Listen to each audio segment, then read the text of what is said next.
Hello hello hello hello అందరికీ నమస్కారం. ఎలా ఉన్నారు? బ్రహ్మాండంగా ఉన్నారు కదా. మరి ఈ రోజు రావు గారి రాజమండ్రిలోకి వచ్చిన సెలబ్రిటీ ఎవరో నేను చూసేస్తాను. మీరు కూతంత ఈ వీడియోకి ఒక లైక్ ఇచ్చి, అలాగే మన కేకే న్యూస్ ని ఎవరైతే సబ్స్క్రైబింగ్ చేసుకోలేదో వాళ్ళు కూతంత చేసుకుని ఎంకరేజ్మెంట్ చేయండి. ఎవరు బాబు? ఓహో, ఉదయాన్నే ఎవడి మొహం చూశానో ఇవాళ నా కర్మగాలి గెస్ట్ గా సత్యబాబు వచ్చేసాడు.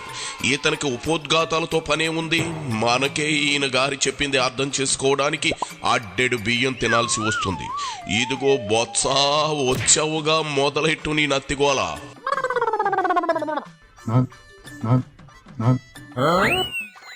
వచ్చి రాగానే తెలుగు డిక్షనరీకి అందని పదం ఏదో పలికినట్టున్నావుగా బొత్స. ఇలా అయితే ఎలా? రోజు తమలపాకు మీద తేనె రాసుకుని నాకమంటుంటే వినవుగా.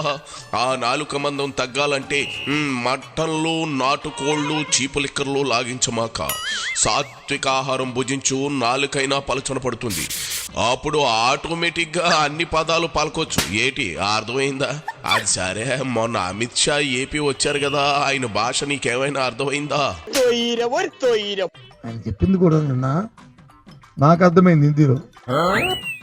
ఓహో, శభాషు, నీకు హిందీ కూడా వచ్చా? అదేదో సినిమాలో లేడీ స్టైలర్ అనుకుంటా, అందులో రాజేంద్ర ప్రసాద్ మాట్లాడినట్టు హిందీ స్పీకుతావా ఎట్టా? చూడు బొత్స, నువ్వు తప్ప అంతా బాగానే మాట్లాడతారు. నీ నత్తి ఎవరికుంటుంది చెప్పు. అంచేత నీకు అమిత్ షా హిందీలో మాట్లాడింది ఏం అర్థమైందో టక్కున చెప్పు. ఇదిగో నాలుక మడత పెట్టకుండా చెప్పు ప్లీజ్. పురంధేశ్ గారు బయట చెప్పింది కాదు, 14 నుంచి 19 వరకు అని చెప్పాడు. టీవీ వాట్సాప్లో చూపెడతాను. సరే, 14, 19, 19, 24, 24 నుంచి ఇప్పుడా అనేది పక్కన పెడితే, చూడండి మీరు ఇంటికి వెళ్ళిన తర్వాత ఆయన స్పీచ్ని ఒకసారి పెట్టుకుని వినండి. ఏ సంవత్సరం చెప్పారు? సరే, తొందరపాట్లు చెప్పాడు అనుకుందాం, మరిచిపోయి ఈ సంవత్సరాలు మరిచిపోయి ఆ సంవత్సరాలు.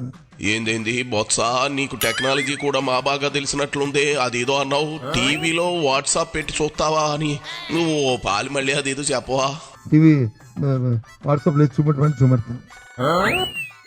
టీవీ వాట్సాప్ లో పెట్టి చూపించడం ఏంటి సత్యబాబు? ఇంతవరకు ఈ టెక్నాలజీ ఎవరో వాడలేదు, కనుగొనలేదు. కొంపదీసి నువ్వు గారి కొత్త టెక్నాలజీ రూపొందించి వదులుతున్నావా?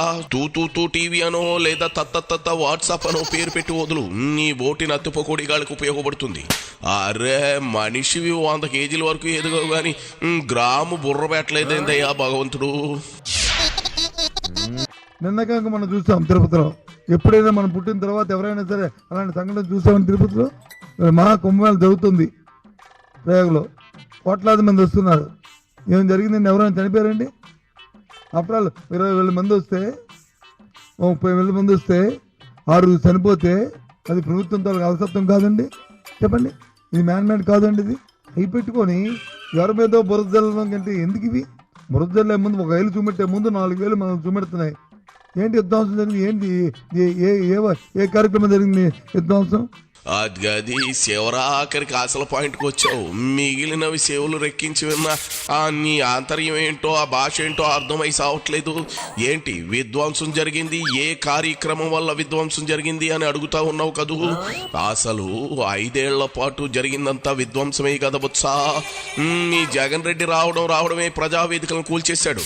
అది విధ్వంసం కాకుండా ఏంటి? అక్కడ నుంచి అన్ని విధ్వంసాలేగా. ఎందుకు ఊరకే బుకాయిస్తా ఉన్నావు? పదండి వెళ్దాం. రేపు ఉదయం ఏ స్కూల్కి అయినా సరే మిడ్ డే మీల్స్ వచ్చి అప్పుడు బాగుంది అప్పుడు బాగుంది పిల్లల్ని అడుగుదాం. పదండి. 3rd క్లాస్ నుంచి తీసుకొచ్చి వాళ్ళకి సబ్జెక్ట్ టీచర్ని పెడితే కాదని చెప్పి ఇవాళ వచ్చి మళ్ళీ 1వ తరగతి 5వ తరగతి వరకు ఒకే టీచర్తో వచ్చి మరి చెప్పింది అది మన తల్లిదండ్రులు ఒప్పుకుంటామండి? నా కొడుకు నా మనవడో వచ్చి ఇంగ్లీష్ మీడియం చదవాలి, పేదవాడి కొడుకును పేదవాడు వచ్చి తెలుగు మీడియం చదవాలా? ఇది ఎక్కడ ధర్మం అండి? జిల్లా ఒక హాస్పిటల్ పెడితే తప్ప అండి? ప్రభుత్వ కళాశాల పెట్టారంటే, గవర్నమెంట్ కాలేజీ పెడితే సూపర్ స్పెషాలిటీ హాస్పిటల్ వస్తుంది. అది ప్రతి జిల్లాకి పెడితే అది తప్ప అండి? అది విధ్వంసం అండి? మరి విధ్వంసమే చెయ్యకపోతే 151 నుంచి 11కు ఎందుకు పడిపోయారండి నత్తిబాబు గారు? ఊరకే ఊర పిచ్చిక లేహ్యం తిన్న కాకిలాగా అరవడం కాదు, మొత్తం అభివృద్ధి చేస్తే నువ్వెందుకు ఓడిపోయావు? మీ ఉత్తరాంధ్ర అంతా ఎందుకు ఊడ్చుకుపోయింది? మీ జగన్ రెడ్డి నిలబెట్టిన 175 మందిలో 164 మంది గుడ్లు ఎందుకు తేలేశారో చెప్పు. 10 లక్షల కోట్ల అప్పు కాదు కాదు కాదు అని 10 సార్లు మేము చెప్పిన తర్వాత కూడా వాళ్ళు ఇచ్చిన లెక్క ప్రకారం కాదు కదా. మన అసెంబ్లీ జరిగింది, మీ అందరూ ఉన్నారు కదా, చూసారు కదా టీవీల్లోనూ. నేను అన్ని లెక్కలతో అన్నింటిలో వాళ్ళు ఇచ్చిన లెక్కలే వాళ్ళు చూపెట్టాను కదా.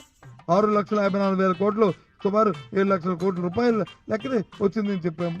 ఏది ఇంక్లూడింగ్ 2004 నుంచి రాష్ట్ర విభజన జరిగిన 14 నుంచి జరిగిన దాంతో కలిపి ఎక్కించి చూస్తే అంతా కలిపితే 3,75,000 కోట్లు, 4 లక్షల కోట్ల లోపల ఈ ప్రభుత్వం, మా ప్రభుత్వం ఉన్నప్పుడు అప్పు తీసుకుంది. అది చేసి అందులో 2,70,000 కోట్ల రూపాయలు డైరెక్ట్ బెనిఫిట్ ద్వారా ప్రధానికి ఇచ్చాం. ఈ ప్రభుత్వం వచ్చిన తర్వాత ఈ వాటికి వచ్చి 7 నెలలు అయింది. సుమారు 70,000 కోట్ల అప్పు తీసుకొచ్చారు. ఇదిగో బొత్స, అప్పుల సబ్జెక్ట్ తీస్తే శాంతాడంత ఉంటది. మీరు వరల్డ్ బ్యాంక్ నుంచి తెచ్చిన అప్పులే చెబుతున్నావు. వివిధ కార్పొరేషన్లకు ప్రభుత్వ బ్యాంకులు తాకట్లు పెట్టి తెచ్చిన అప్పుల మాట ఏంటి? మీ నాయనమ్మ వచ్చి కడుతుందా, లేదంటే మీ జగన్ రెడ్డి తాత వచ్చి కడతాడా? ఊరకే ఉల్లిపాయల లెక్కలు చెప్పమాక బొత్స. అది సరే, మరి 7 నెలల్లో కూటమి ప్రభుత్వం ఏమీ చేయలేదా? ముందది చెప్పు. పెన్షన్ పెంచిన 1000 రూపాయలు తప్ప, 3 సిలిండర్ 1 సిలిండర్ తప్ప ఇది దేనికి ఇచ్చారు చెప్పండి? ఖర్చు ఎంత అయింది చెప్పండి, ఆలోచించమండి. మరి ఏమైంది డబ్బంతా? నేను రోజు చూశాను, పండగ ముందు వచ్చి పాత బకాయిలు ఇస్తానంటే అది వచ్చి ప్రజలకు వచ్చి ఇది ఇస్తున్నట్టంట. ఇది ఎక్కడండి పండగ సంబరం? ప్రతి ప్రభుత్వానికి కూడా పాత బకాయిలు ఉంటాయి. గత ప్రభుత్వాలు వచ్చినప్పుడు అప్పుడు కూడా పాత బకాయిలు ఉన్నాయి. మా పాత బకాయిలు లేని ప్రభుత్వం కంటిన్యూస్ ప్రాసెస్ అది.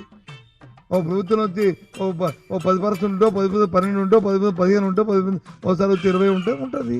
అసలు ఏమైనా అవినీతి జరిగితే, అందులో ఏమైనా అన్యాయకాంతమైతే, అందులో ఏమైనా డైవర్సిఫైల్ అయితే దాన్ని చూపెట్టి దాని మీద ప్రభుత్వాలు వచ్చి చర్యలు తీసుకోవచ్చు. తప్పు కాదు. మీరు చేసిన సంక్షేమం ఏంటో తెలుసా? 2,000 నుంచి పెన్షన్లు 3,000కు చేస్తామని నెలకు 250 రూపాయలు పెంచిన ఘనుడు మీ జగన్ రెడ్డి.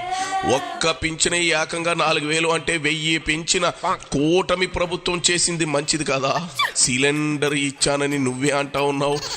గత 5 ఏళ్లు మీ హయాంలో జగన్ రెడ్డి చిన్న కాంట్రాక్టర్లను ఎంత వేధించాడో నీకు తెలీదా? ఎంతమంది ఆత్మహత్యలు చేసుకున్నారో నీకు తెలీదా? మరి అలాంటి మొండి బకాయిలు పండుగ సందర్భంగా రిలీజ్ చేస్తే పండుగ కాక ఏమిటి? నీకేటి కడుపు మంట? ఇంటికెళ్ళి ఈ నూనె నల్లజలకర వేసుకుని తాగు, తగ్గిపోద్ది. చెప్పినంత వరకు చాలే బొత్స. నీ నత్తిగోలకు నాకు మెదడు మొద్దుబారిపోతా ఉంది, కంఠం పోయింది. ఇక బయలుదేరు.